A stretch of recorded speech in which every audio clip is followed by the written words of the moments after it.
ನೋಡಿ ನವೋದಯ ಮೊರಾರ್ಜಿ ಮತ್ತು ಆದರ್ಶ ವಿದ್ಯಾಲಯಗಳಿಗೆ ಸಂಬಂಧಿಸಿದಾಗ ನಿಮ್ಮ ಕನ್ನಡ ವರ್ಣಮಾಲೆಗಳ ಮೇಲೆ ನಿಮ್ಮ ಪ್ರಶ್ನೆಗಳು ಕೇಳ್ತಾರೆ. ಪ್ರಮುಖವಾಗಿ ಒಟ್ಟು ಕನ್ನಡ ವರ್ಣಮಾಲೆಗಳು ಅಂದ್ರೆ 49 ಅಕ್ಷರಗಳಿವೆ. ಕನ್ನಡದಲ್ಲಿ ಒಟ್ಟು 49 ಅಕ್ಷರಗಳವ. ಈ 49 ಅಕ್ಷರಗಳನ್ನ ಪ್ರಮುಖವಾಗಿ ಅವರು ಏನಪ್ಪ ಅಂದ್ರೆ 3 ಭಾಗಗಳಾಗಿ ವಿಂಗಡಣೆ ಮಾಡಿದ್ದಾರೆ. ಎಷ್ಟು ಭಾಗ ಮಾಡಿದ್ರೆ 3 ಭಾಗಗಳಾಗಿ ವಿಂಗಡಣೆ ಮಾಡಿದ್ದಾರೆ. ಯಾವಪ್ಪ ಅಂದ್ರೆ ಒಂದು ಸ್ವರಗಳು, ವ್ಯಂಜನಗಳು,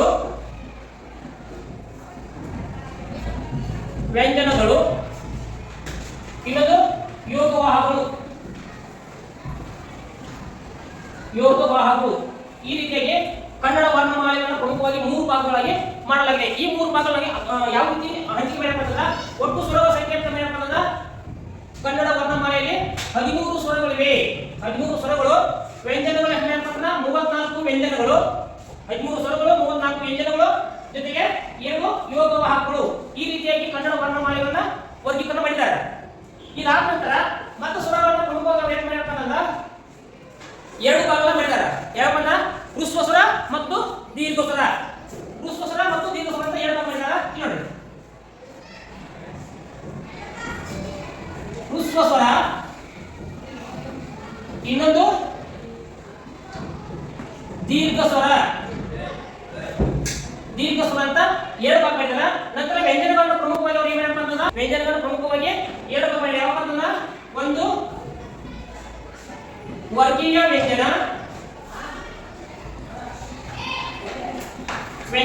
ಇನ್ನೊಂದು ಅವರ್ಗೀಯ ವ್ಯಂಜನ. ಅವರ್ಗೀಯ ವ್ಯಂಜನ ಅಂತ ಈ ರೀತಿಯಾಗಿ ವ್ಯಂಜನಗಳ ಪ್ರಮುಖವಾಗಿ 3 ಭಾಗ ಮಾಡಿದ್ದಾರೆ. ನಂತರ ಯೋಗ ಭಾಗವನ್ನ 2 ಭಾಗ ಮಾಡಿದ್ದಾರೆ. ಒಂದು ಅನುಸ್ವರ, ಇನ್ನೊಂದು ವಿಸರ್ಗ.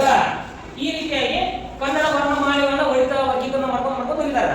ಈಗ ನೋಡಿ, ಇಲ್ಲಿ ಹ್ರಸ್ವ ಸ್ವರ ಏನು ಮಾಡಪ್ಪ ಅಂದ್ರೆ ಹ್ರಸ್ವ ಸ್ವರಗಳು 6, ದೀರ್ಘ ಸ್ವರ ಏನಪ್ಪ ಅಂದ್ರೆ 7. ನೋಡ್ರಿ, ಹ್ರಸ್ವ ಸ್ವರ ಅಂತಂದ್ರೆ ನೋಡ್ರಿ, ಹ್ರಸ್ವ ಸ್ವರ ಎಂದರೆ ಒಂದು ಮಾತ್ರ ಕಾಲದಲ್ಲಿ ಉಚ್ಚರಿಸಲ್ಪಡುವಂತ ಅಕ್ಷರಗಳಿಗೆ ಹ್ರಸ್ವ ಸ್ವರಗಳು ಅಂತ ಹೇಳ್ತಾರೆ. ಇನ್ನು ದೀರ್ಘ ಸ್ವರ ಅಂತಂದ್ರೆ 2 ಮಾತ್ರ ಕಾಲದಲ್ಲಿ ಉಚ್ಚರಿಸಲ್ಪಡುವಂತ ಅಕ್ಷರಗಳಿಗೆ ದೀರ್ಘ ಸ್ವರಗಳು ಅಂತ ಹೇಳ್ತಾರೆ. ಇಲ್ಲಿ ಹ್ರಸ್ವ ಸ್ವರ ಯಾವಪ್ಪ ಅಂತಂದ್ರೆ ನೋಡ್ರಿ, ಹ್ರಸ್ವ ಸ್ವರ ಅಂತ ಒಂದು ಮಾತ್ರ ಕಾಲದಲ್ಲಿ ಉಚ್ಚರಿಸತಕ್ಕಂಥ ಅಕ್ಷರಗಳು ನೋಡ್ರಿ ಅ, ಇ, ಉ, ಋ, ಎ, ಓ. ಇವೇನ್ ಅಂದ್ರೆ 6 ಹ್ರಸ್ವ ಸ್ವರಗಳು. ಈಗ ಹ್ರಸ್ವ ಸ್ವರವನ್ನು ಅನ್ನಕ್ಕೆ ಜಾಸ್ತಿ ಸಮಯವನ್ನು ತೆಗೆದುಕೊಳ್ಳಂಗಿಲ್ಲ. ಈಗ ನೋಡ್ರಿ ಅ, ಇ, ಉ, ಋ, ಎ, ಓ. ಇವು 6 ಹ್ರಸ್ವ ಸ್ವರಗಳು. ಇನ್ನು ದೀರ್ಘ ಸ್ವರ ಯಾವಪ್ಪ ಅಂದ್ರೆ ಆ, ಈ, ಉ, ಎ, ಐ, ಓ, ಔ.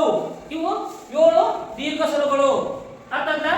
ನೆಕ್ಸ್ಟ್ ನೋಡಿ, ಇನ್ನು ವ್ಯಂಜನಗಳ ಪ್ರಮುಖವಾಗಿ 2 ಭಾಗ ಮಾಡ್ಯಾರ. ವರ್ಗೀಯ ವ್ಯಂಜನ, ಅವರ್ಗೀಯ ವ್ಯಂಜನ. ಈಗ ವರ್ಗೀಯ ವ್ಯಂಜನ ಏನಪ್ಪ ಅಂತಂದ್ರೆ ಪ್ರಮುಖವಾಗಿ ವರ್ಗೀಯ ವ್ಯಂಜನಗಳು 25 ವರ್ಗೀಯ ವ್ಯಂಜನಗಳವ. ನೆಕ್ಸ್ಟ್ ಅವರ್ಗೀಯ ವ್ಯಂಜನಗಳು ಏನಪ್ಪ ಅಂತಂದ್ರೆ 9 ಅವರ್ಗೀಯ ವ್ಯಂಜನಗಳವ. ಅರ್ಥ ಆಯ್ತು? ಸರಿ, ಅವರ್ಗೀಯ ವ್ಯಂಜನಗಳು 25 ಯಾವಪ್ಪ ಅಂತಂದ್ರೆ ಕ ವರ್ಗ, ಕ, ಖ, ಗ, ಘ, ङ, ಛ, ಛ, ಜ, ಜ, ಯ, ಟ, ಟ, ಡ, ಡ, ನ, ಥ, ಥ, ದ, ದ, ನ, ಪ, ಪ, ಬ, ಬ, ಮ. ಇವೇನು ವರ್ಗಗಳವ? ಕ ವರ್ಗ, ಛ ವರ್ಗ, ಟ ವರ್ಗ, ಟ ವರ್ಗ, ಪ ವರ್ಗ. ಇವು 25 ವರ್ಗೀಯ ವ್ಯಂಜನಗಳು. ಇನ್ನು ಅವರ್ಗೀಯ ವ್ಯಂಜನ ಯಾವಪ್ಪ ಅಂದ್ರೆ ಯ, ರ, ಲ, ವ, ಶ, ಷ, ಸ, ಹ, ಳ. ಇವು 9 ಅವರ್ಗೀಯ ವ್ಯಂಜನಗಳು. ಇನ್ನು ಅನುಸ್ವರ ಮತ್ತು ವಿಸರ್ಗ ಯಾವಪ್ಪ ಅಂದ್ರೆ ಅ, ಅಹ, ಇವು ಅನುಸ್ವರ ಮತ್ತು ವಿಸರ್ಗ. ಈ ರೀತಿಯಾಗಿ ಕನ್ನಡ ವರ್ಣಮಾಲೆಗಳನ್ನ ವರ್ಗೀಕರಣ ಮಾಡಲಾಗಿದೆ.